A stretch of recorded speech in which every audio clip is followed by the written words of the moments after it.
Para mediar o painel Energias Renováveis, convidamos ao palco a senhora Suane Coelho, do Instituto de Energia e Meio Ambiente da Universidade de São Paulo, e o CEO e presidente executivo da Câmara Árabe Americana, excelentíssimo senhor Davi Hamoud.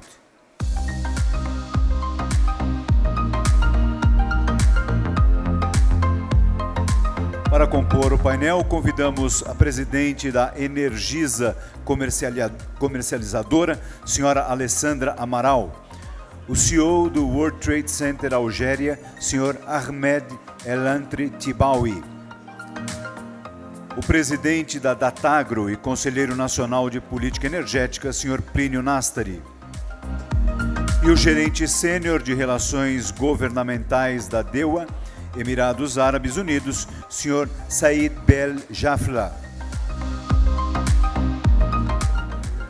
Boa tarde. Muito boa tarde a todos. É um desafio enorme, depois de uma mesa com o presidente da República e ministros de Estados, a gente ter uma mesa de universidades e empresários sobre energias renováveis. A gente espera que tenha alguma relação entre um e outro e a gente consiga realmente um desenvolvimento cada vez maior. É um prazer estar aqui, agradeço muito o convite da Câmara Árabe Brasil. Eu sou professora do Instituto de Energia e Ambiente na Universidade de São Paulo, digamos, há muitos anos, mais de 20 anos, trabalhando na área de energias renováveis, em particular bioenergia. E acho que, de fato, é uma oportunidade, essa mesa redonda, para que nós possamos discutir a questão das energias renováveis. No momento de grandes preocupações com as mudanças climáticas e com as perspectivas de redução das nossas emissões de gases de efeito estufa, certamente investimentos nas áreas de energias renováveis serão importantes para os nossos países e para o mundo. Em particular, eu queria só relembrar que nós temos a Agência Internacional de Energias Renováveis, a IRENA, com sede nos Emirados, em Dubai, e na Algéria, no Marrocos e em vários países, árabes principalmente, grandes investimentos em energias renováveis, como energia solar, eólica e mesmo bioenergia, como eu tive a oportunidade de conhecer projetos no Egito, a partir de biogás, com grande repercussão em termos sociais para aumentar o acesso à energia. Nesse contexto, é sempre importante lembrar a experiência do Brasil com o Programa Nacional do Álcool, há 40 anos, que tem tido resultados cada vez mais importantes e ainda mais recentemente com a nova política do RenovaBio, onde o nosso colega Dr. Plínio Nastari teve uma participação extremamente importante, e também nas áreas de energia solar e eólica no nosso sistema interligado, como as nossas companhias elétricas vêm trabalhando. Então, nesse contexto, como um todo, eu gostaria de fazer uma primeira pergunta aos colegas da Algéria e de Dubai, perguntando como os países árabes enxergam as energias renováveis, quais são os investimentos, as políticas para as energias renováveis nos seus países. E, em seguida, passando aos nossos colegas brasileiros, como as companhias brasileiras na área de renováveis veem essas perspectivas de investimentos, não só no Brasil, mas também em outros países, como nos países árabes. Por favor, com nossos convidados de primeiro. شكرا. أنا أحمد تباوي مدير عام تاع المركز التجاري العالمي بالجزائر.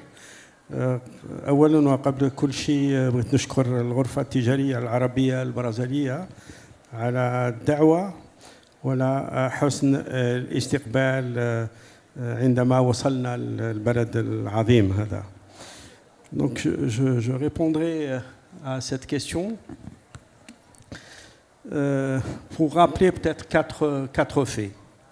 Un, les pays arabes sont traditionnellement, la plupart, pas tous évidemment, des producteurs et exportateurs de pétrole et de gaz.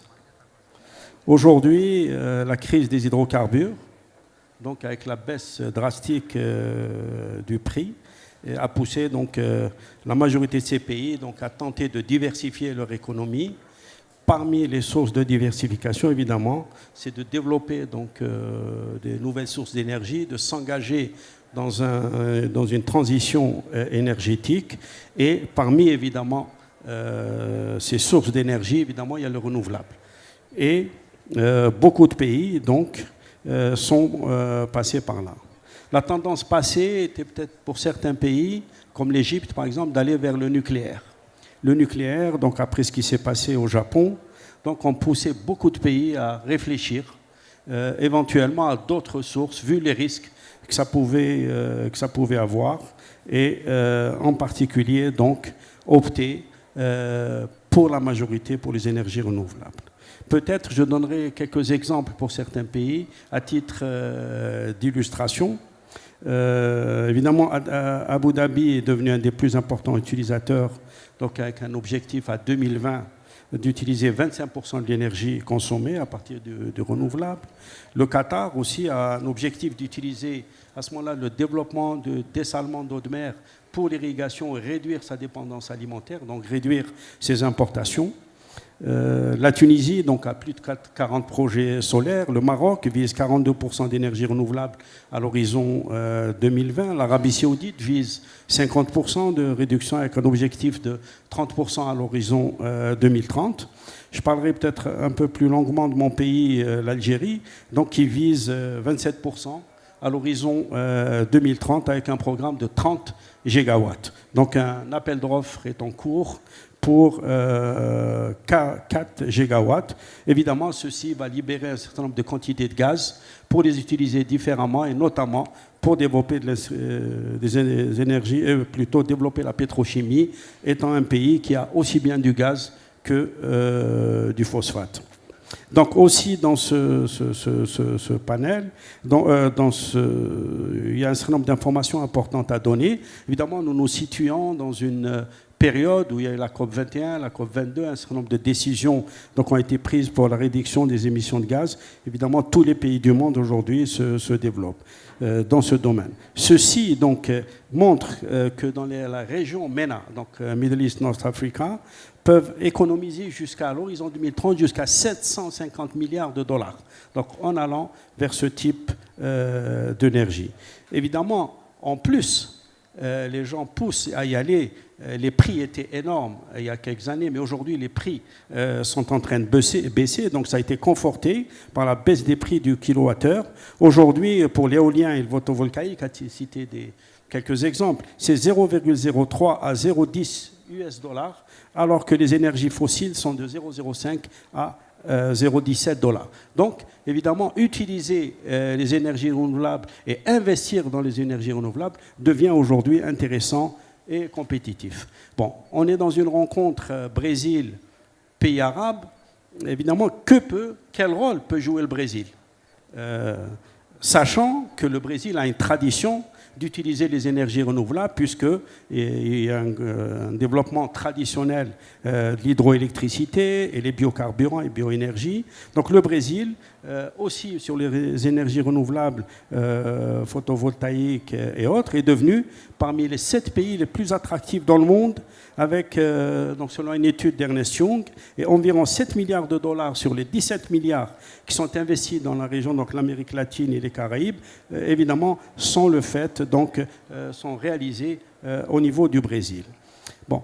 Aujourd'hui, moi je me dis, compte tenu des traditions, donc des relations traditionnelles entre le Brésil et les pays arabes qui ont été rappelées maintes fois ce matin, aussi bien au niveau politique, puisqu'il y a ce différents sommets de l'Amérique du Sud, pays arabes qui sont déroulés 2005 ici à Brasilia, où notre président de la République, Abdelaziz Bouteflika, a assisté lui-même, et le second sommet à Doha. Donc il y a un contenu, j'allais dire, politique, une couverture politique de ces relations, et évidemment toutes les relations économiques, les sommets qui sont organisés, notamment par la Chambre aujourd'hui. Donc, de mon point de vue, et à l'instar de ce qu'a fait la Chine dans le cadre de la Silk Road, la fameuse route de la soie, où ils ont réellement investi dans les pays de la route de la soie, et notamment en Afrique pour développer les infrastructures, je pense que le Brésil devrait avoir une politique économique nouvelle, rénovée, en direction des pays arabes, par la mise en place d'instruments d'instruments de développement, comme ça a été signalé tout à l'heure par la banque DN qui a été signalée tout à l'heure, ou une banque arabo-brésilienne, des fonds d'investissement, des institutions de coopération, développer des coproductions, réaliser des transferts de technologie, dans le but qu'il y ait une intégration économique au niveau de ces pays, parce qu'il ne suffira pas de vendre des panneaux solaires ou autres sans qu'il y ait de l'investissement dans ces pays et de la création d'emplois. Donc si je cite un exemple en matière d'investissement dans un pays comme le mien, donc l'Algérie, qui a 40 millions d'habitants, et compte tenu des accords de libre-échange qui existent aujourd'hui, nous avons un accord avec l'Union européenne, l'accord d'association, la zone arabe de libre-échange. Récemment, la semaine dernière, la zone de libre-échange continentale en Afrique a été créée. Donc le Brésil, des sociétés brésiliennes qui investiraient en Algérie ne viserait pas uniquement les 40 millions d'habitants de l'Algérie et le développement de son programme. Il pourrait toucher jusqu'à 2 milliards d'habitants.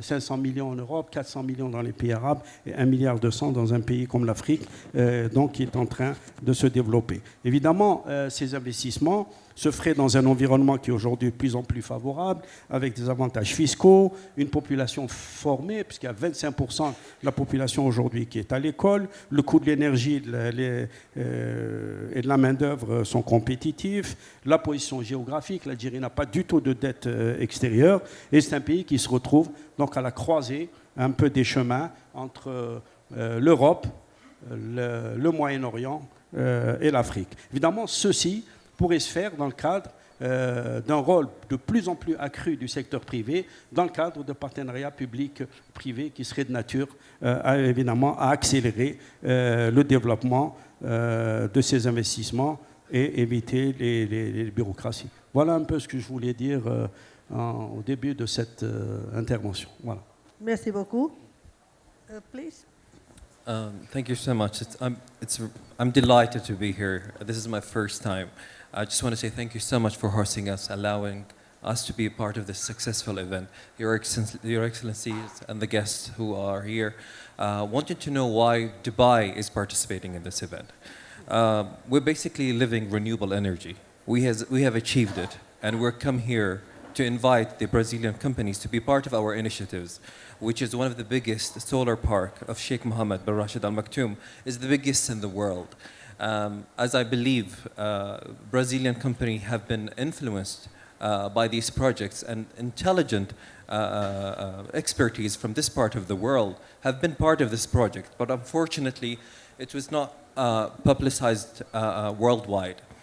So I just wanted to share with you some of the achievements that we have did so far. A capacity of 1,000 megawatt has been achieved in Dubai to deliver Expo 2020. I'm sure that you're familiar with. Plus, we are aiming to achieve 5,000 megawatt by 2050, and that can only be achieved with expertise from this part of the world and other expertise that we already have in Dubai. The investment of solar park of Sheikh Mohammed will be 50 billion dirham currency, which is equivalent of a large investment in this part in Brazil itself. We specialize in hydroelectricity, pumped storage. We focus on initiative of solar panel, infrastructure, smart grid, sustainability. Basically, what aim to build a new city for the new generation. Recently, we have launched the Green Charge initiatives. As you're aware, Dubai technology have exceeded expectations, and a lot of people have not witnessed that. And that's why we're here. We would like to invite you, especially to be part of these launches and these events, to see the technology that's been launched in Dubai. As you are aware also, we are using electric vehicles, so there's no more fuel cars. And we have launched 100 electric stations charges in Dubai, and aiming to launch 200 more with 3 charges till Expo 2020. So I take this privilege here today to give you the chance to ask any question and meet individually if you're interested to help you to reach to Dubai and help us achieve these projects. Thank you so much.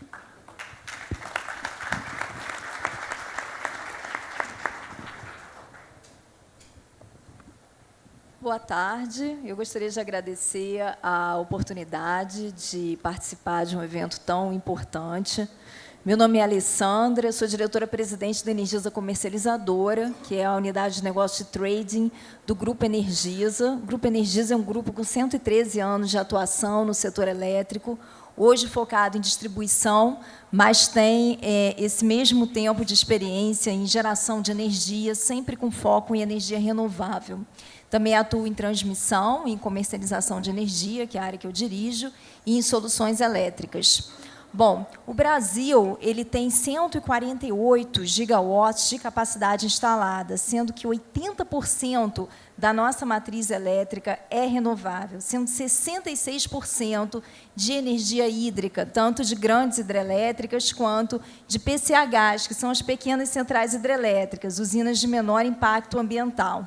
Segundo o plano decenal de energia elétrica, até 2026, o Brasil deve crescer 43% em capacidade, atingindo 212 gigawatts. E esse crescimento ele vai se dar, sobretudo, com energia solar, que deve chegar em 5% da capacidade, e a energia eólica, que deve passar dos atuais 7% para 11% de share. Bom, dois pontos chamam a atenção na nossa matriz elétrica com foco em renováveis.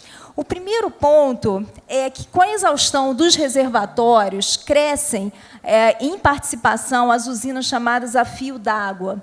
E, além disso, as próprias energias que vêm, como energias alternativas, que são eólica, solar, a biomassa da cana-de-açúcar, são energias intermitentes. Daí cresce a importância de um atributo, que é o atributo da despachabilidade, que vai garantir a regularização do sistema.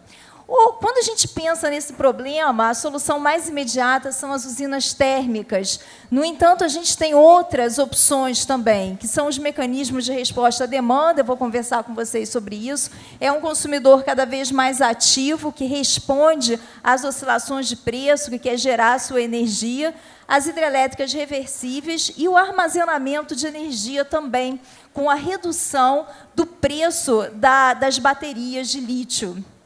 Bom, o outro ponto que chama a atenção é a complementariedade das usinas. A gente tem hoje as usinas hidrelétricas concentradas no Sudeste e no Norte, as eólicas no Nordeste e no Sul, e as biomassas de cana-de-açúcar, sobretudo no Centro-Oeste e no Sudeste.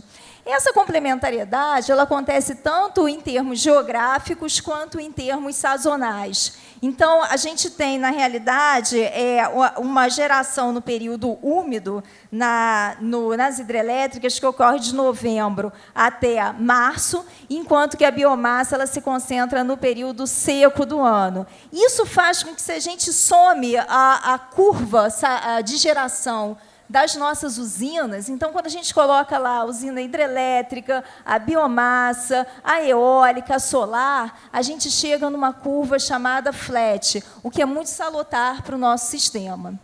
Então, a gente falou até agora do lado da oferta, mas o que acontece do lado da demanda? Do lado da demanda, eu trago aqui um estudo, que é o Futuro da Eletricidade, que foi apresentado no Fórum Econômico Mundial, que ele define a quarta revolução industrial. Essa quarta revolução industrial é uma revolução da digitalização. Ele define da seguinte forma: baseada na digitalização, envolve a transformação inteira de sistemas, levando a mudanças sem precedentes na economia, nos negócios, na sociedade, nos indivíduos. Ora, o nosso consumidor de energia elétrica, ele não é diferente. É um consumidor que está inserido nessa onda digital. Quando a gente vem para cá e aí vai fazer uma palestra para um público tão grande, um dos grandes concorrentes, vocês sabem qual é? É o WhatsApp, né?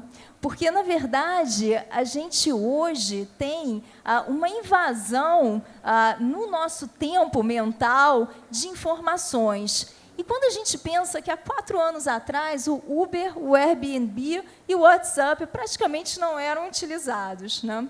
O nosso consumidor de energia é um consumidor assim, é um consumidor digital, é um consumidor conectado, ele quer participar, ele tem valores, ele se preocupa com as emissões dos gases do efeito estufa, ele quer a energia verde, ele paga mais pela energia verde, ele quer gerar a sua própria energia. Eu trabalho com energia elétrica, quantas e quantas vezes, na hora do jantar de família, já não me perguntaram, vem cá, mas e se eu for instalar um painel fotovoltaico na minha casa, como é que eu posso fazer isso? Então, daí que veio o termo prosumer, que é o consumidor que produz e consome a sua energia. E hoje esse termo evoluiu para o prosumers, que é o consumidor que produz, estoca e consome a sua energia. Isso leva a uma revolução em toda a rede elétrica, né? E aí o estudo, o Fórum da Eletricidade, identifica 3 grandes tendências nesse aspecto, que são a eletrificação, um crescimento dos aparatos elétricos, sobretudo os carros elétricos e os smart meters, a descentralização, que é esse consumidor atuando na rede. Então, a gente fala da eficiência energética, da geração distribuída, do próprio armazenamento distribuído, dos microgrids, e a digitalização, que é a automação da rede, que passa a operar de uma forma mais automática em tempo real, e aí crescem também os aparatos que se chamam, além do medidor, que são a Internet of Things e outros aparatos eletrônicos que permitem um envolvimento maior dentro da operação da rede. Isso vai fazer com que todos os agentes do setor elétrico se reinventem, começando aí pela iniciativa de um consumidor mais digital e empoderado, levando a uma transformação das distribuidoras, que vão precisar remunerar os seus investimentos, de terceiros, empresas de financiamento, bancos, que vão precisar prover agora o financiamento, mas num nível muito mais pulverizado, muito mais capilarizado.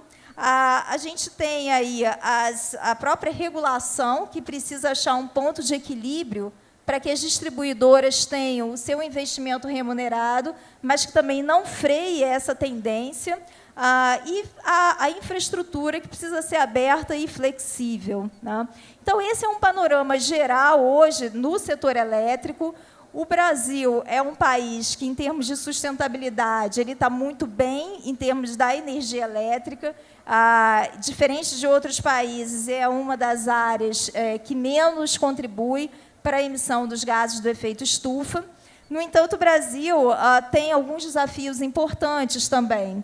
Então, na COP21, o Brasil entregou o seu NDC, que é o compromisso, chama-se Nationally Determined Contributions,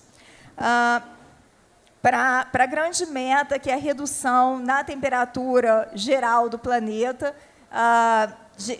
que chegue, na verdade, a um aumento de 2 graus centígrados em relação aos níveis pré-industriais, né? Tendendo a chegar, envidando os maiores esforços para 1,5 graus centígrados.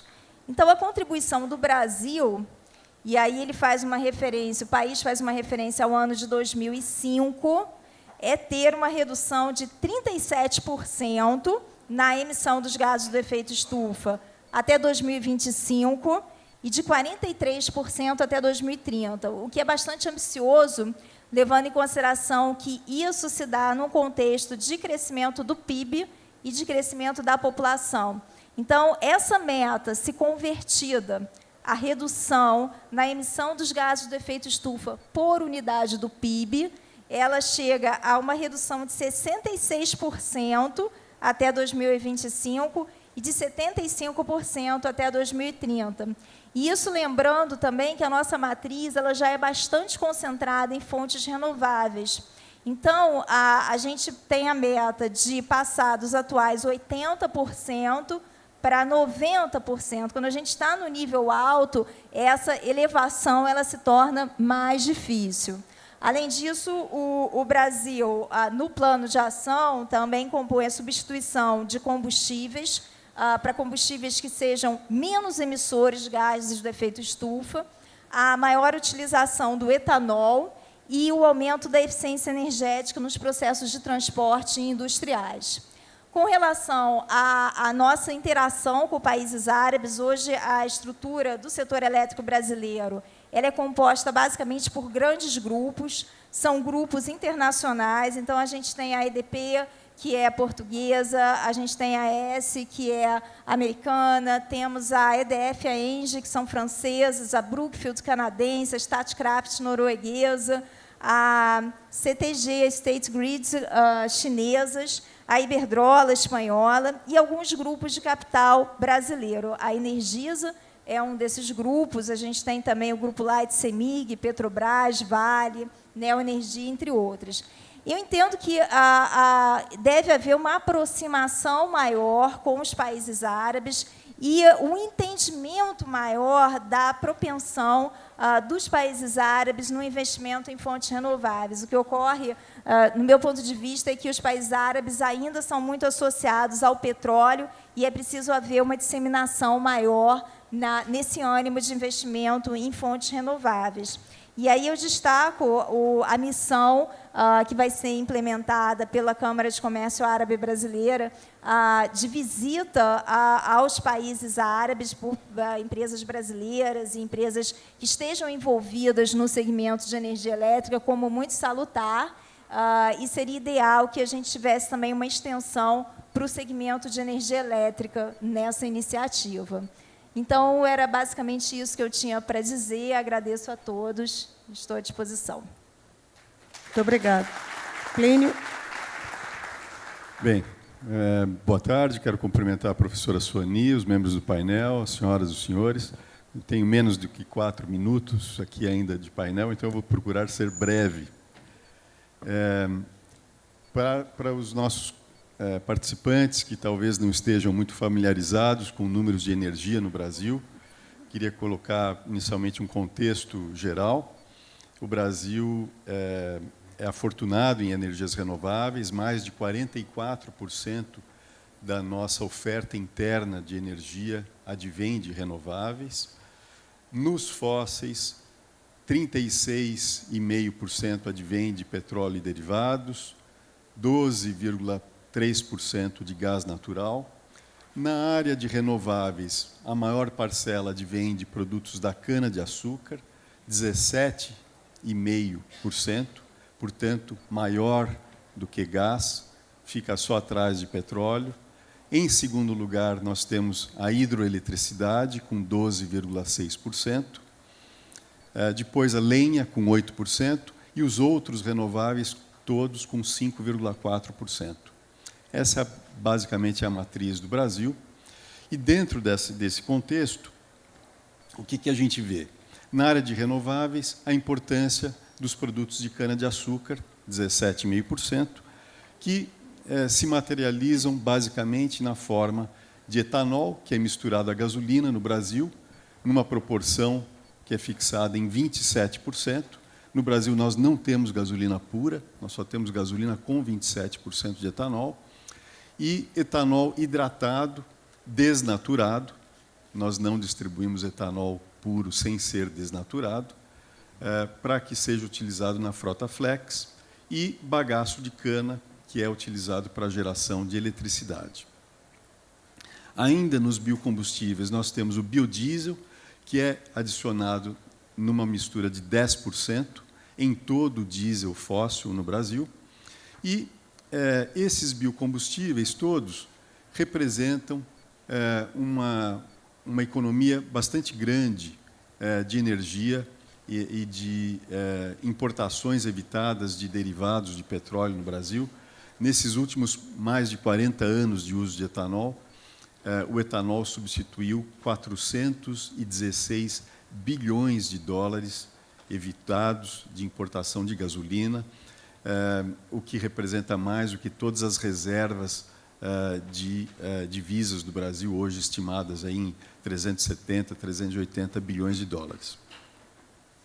Nesse contexto de biocombustíveis, que faz parte, boa parte desse contexto de energias renováveis, até hoje o Brasil não teve uma regulação que definisse como esse mercado deve operar. Felizmente, no governo Temer, através do Conselho Nacional de Política Energética, foi formulado um projeto para estabelecer uma regra e uma perspectiva de previsibilidade para esse setor através do RenovaBio, que foi formulado pelo CNPE, foi aprovado no Congresso, foi sancionado através de uma lei pelo presidente Temer em dezembro, e o decreto regulamentando essa lei foi assinado no último dia 14 de março.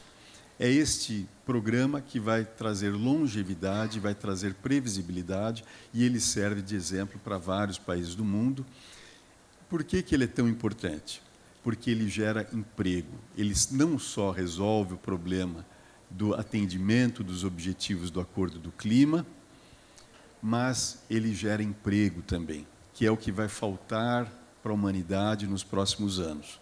Então, a gente vê que este modelo de produção de bioenergia, que foi preconizado na COP21, depois reforçado na COP23, quando países representando mais de 60% da população do planeta indicaram, numa declaração de visão, que para que o mundo consiga limitar o aquecimento global a 2 graus Celsius, precisa dobrar a proporção da bioenergia e triplicar a proporção dos biocombustíveis até 2030 na demanda total de energia. Esta visão e este objetivo, ele não só resolve o problema de meio ambiente e atende o objetivo de se produzir mais energia renovável, mas ele gera emprego. Para as nações árabes, por que isso é importante? Porque ajuda a resolver o problema de emprego e mitigar a questão da fixação do homem no campo. Se a gente quiser ajudar a resolver o problema de refugiados, vamos produzir mais bioenergia.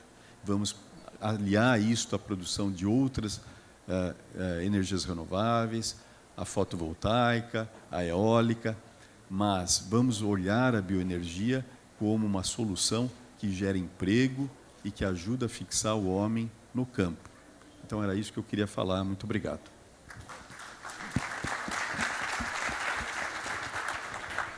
Eu quero passar a palavra ao nosso co-chair, o senhor David, para também os seus comentários e considerações. Obrigada. Thank you so much. In the Arab world, we say, "Eid wahda ma bitza'if." One hand alone cannot clap. It's all about partnership. And I can see the enormous amount of work that our colleagues from the Arab Brazilian Chamber have put into making this forum a huge success. We congratulate them, and we congratulate the Union of Arab Chambers for this very successful event. My colleague, Madam Moderator, I prepared remarks on an introductory basis, but it seems like maybe my remarks are concluding remarks. We have a very famous politician in the United States who said, "Everything has already been said, but not everybody has had an opportunity to say it." So let me just add something on a personal note, because the President of the Republic made it rather personal, and I'd like to do the same with your permission. First of all, I feel very much at home in Brazil, and it's not just the warmth of the people. I realize that in my home state of Iowa, we produce some of the same products that you do. So soy, soja, corn, milho, cattle, gado, and of course, ethanol. So I feel very much at home here, and I'm grateful for the opportunity to be here.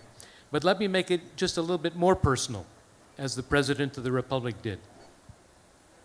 100 years ago, my grandfather, who was 10 years old, left Lebanon with nothing more than the shirt on his back, with no money. He happened to go to North America, but if he got on a different boat, he could have come to South America, which is to say that if he had, today I would be a Brazilian citizen and I'd be speaking Portuguese, not English. But in fact, the hospitality of the Brazilian people during this visit has made me feel like an honorary Brazilian, and I just want to say thank you so much. Thank you so much for that opportunity. Obrigado. Obrigado. So what makes this panel interesting is that, in my humble opinion, it ties all those other panels together. You heard about investment, you heard about sustainability, you heard about technology, you heard about innovation, you heard about food. All of those things depend on energy, power, right? Where would we be without power? All movement would stop. And so this is a particularly meaningful session for me. Let me also congratulate Brazil for being a pioneer in renewable energy, and I just want to plant a few ideas for your consideration. First, I think in the Arab world, especially Dubai and some other areas, there is a widespread consensus now that we can no longer manage energy policies the way we did in the past. Things are different now, and that's why renewable energy is so very important to the effort. Second, renewable energy, in my humble estimation, is a very important part of the transition from hydrocarbon-based economies to knowledge-based economies. And every country in the Arab world is focused on making that transition, some more easily than others. And of course, renewable energy is a key to that effort. Third, again, in my humble estimation, renewable energy can bring down barriers. It can promote cooperation among countries. So it's not difficult to imagine that in North Africa, for example, Morocco and Algeria might be working together, not only supplying Africa, but also supplying Egypt, or moving across to Egypt and Sudan, or over to Saudi Arabia, or up to Jordan, supplying and working closely with the neighbors. So renewable energy, unlike some other products and services, lends itself to breaking down barriers and eliminating borders. And finally, one of the nice things about renewable energy, you don't have to be a super rich nation to afford it, right? If you've got sun or wind or water or biomass or geothermal, you can do this. And so that has, in my opinion, massive implications for countries around the Arab world who don't have huge hydrocarbon-based resources, but who might have, for example, a lot of sun. Madam Moderator, I will pose one question since I'm the guy from North America, if you don't mind. I invite our panelists to think a little bit outside the box just for a moment about how we could cooperate between North America, South America, and the Arab world, because together we can bring technology, expertise, capital, and if you put that all together, it's a great way to bring all of us together, I believe. The floor is open for questions.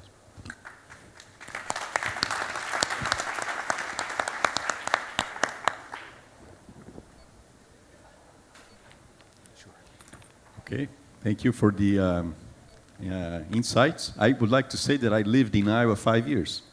My goodness. Ames. It's a small world. Yeah, it is.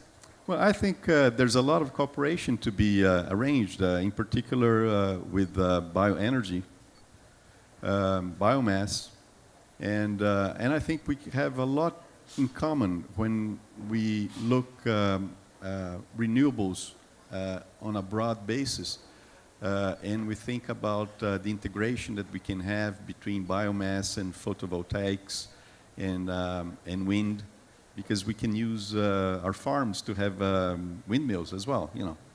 So there's a lot of things that we can do together, and again, I think it's all about generating jobs and keeping people at work, and this message we have, it's very powerful, and we have to spread it around. Por favor.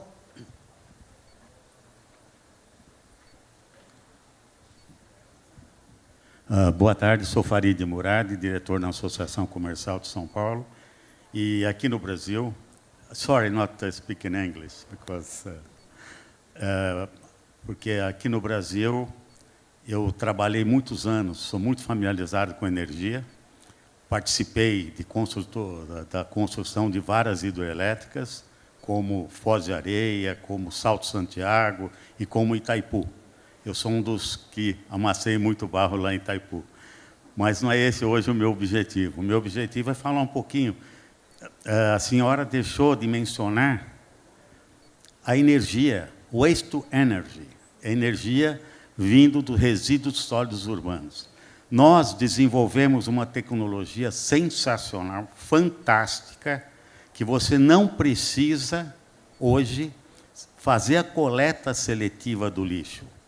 Você simplesmente pega todo o lixo que você recolhe da cidade, você tritura, você passa por uma caldeira, e nessa caldeira, a uma temperatura de mais ou menos, no máximo 150 graus Celsius, a 5 bars, ela transforma todo o lixo, higienizando-o. É algo sensacional.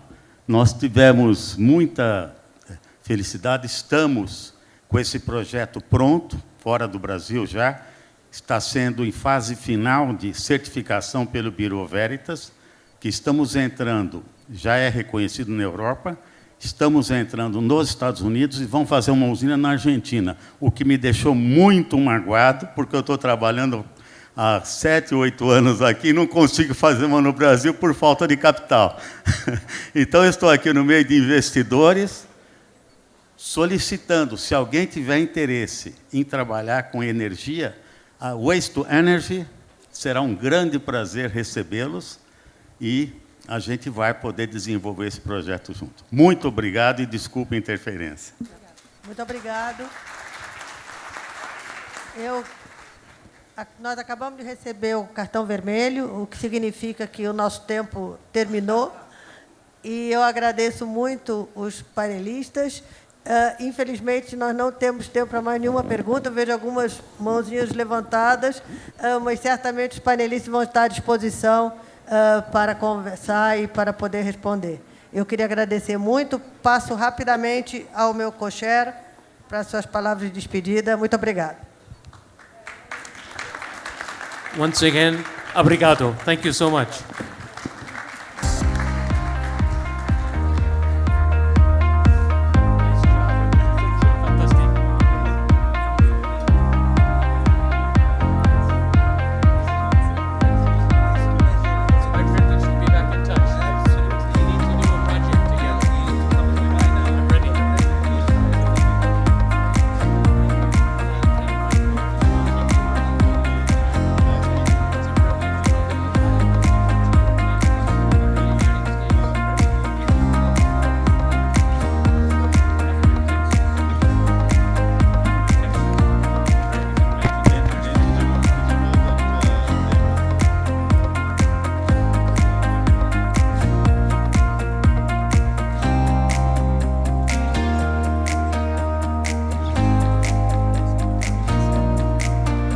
Senhoras e senhores, pedimos a todos a gentileza para que ocupem os seus lugares para o nosso próximo evento.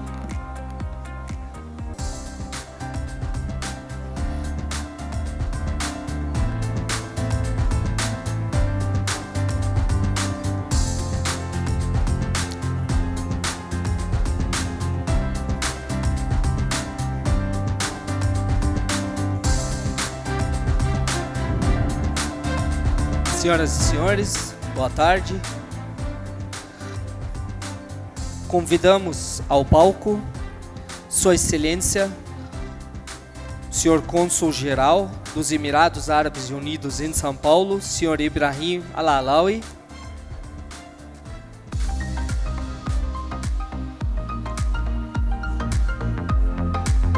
Senhor Abdurrahim Nabi Gurnam, Senior Advisor do Dubai Free Zone.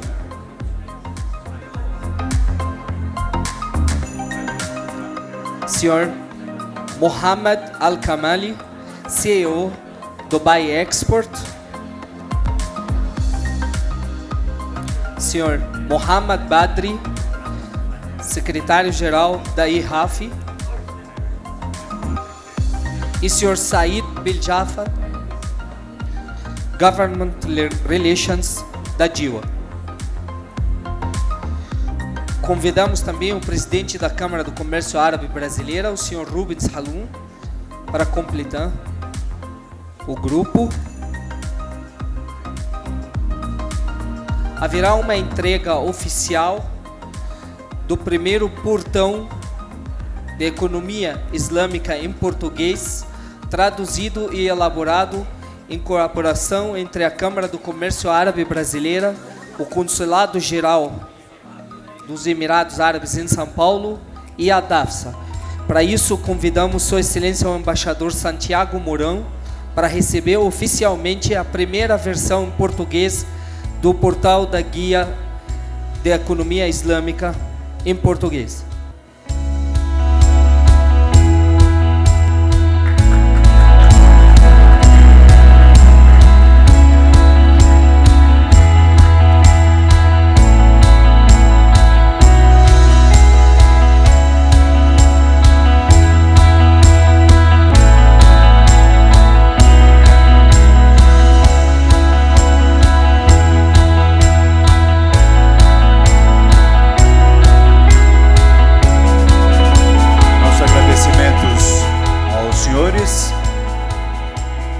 Os convidamos a ocuparem lugares na plateia.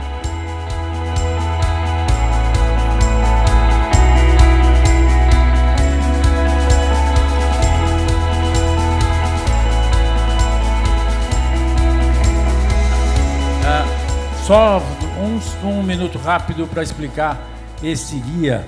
A importância desse guia, ele conta todo o potencial e todas as características do mercado islâmico. É um guia extremamente importante que a Câmara passou para o português, então ele vai estar à disposição dos senhores através de link no site nos próximos dias. Eu agradeço, e aqui a entrega para o governo brasileiro, né? Agradeço a Dubai Free Zone, ao Centro Islâmico, enfim, é um guia extremamente importante. Parabéns.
A importância da quebra de paradigmas de imagem do Brasil e dos países árabes, a gestão de crises, o alinhamento das diferenças culturais em prol do fomento de importações e exportações e a necessidade de adaptação de empresas brasileiras ao mundo árabe e vice-versa. É sobre isso que falaremos a seguir no painel Imagem e Branding e Turismo.